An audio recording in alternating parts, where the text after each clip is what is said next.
So আজকে আমার ফ্রেন্ডের ওয়েডিং পার্টি মানে আমার বান্ধবী না, কিন্তু বন্ধুর ওয়েডিং পার্টি।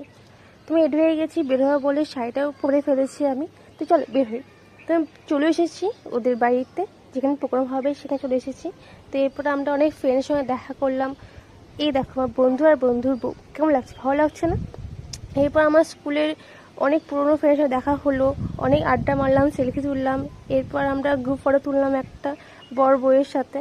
তো এরপর আমরা একটু কফি খেলাম ওদের সাথে, জিলাপি ছিল, জিলাপি খেলাম, অনেক আড্ডা মজা করলাম। এ দেখো আমার দুটো ফ্রেন্ড, কাপল ফ্রেন্ড, ওদের ফটো তুলে দিলাম। তারপর তো আমরা অনেক আড্ডা মজা করলাম। এরপর আমরা একটু নাচ করলাম খাওয়ার আগে। তো অনেক নাচ করেছি, মানে অনেক নাচ করেছি, অনেক এনজয় করেছি। তারপর খেতে বসে গেছিলাম, আর সেটা ব্লগ করা হয়নি, ভুলে গেছিলাম আমরা। তো এরপর বাড়ি চলে এসেছি। দেখো অনেক রাত হয়ে গেছিলো, রাস্তা পুরো ফাঁকা হয়ে গেছিলো।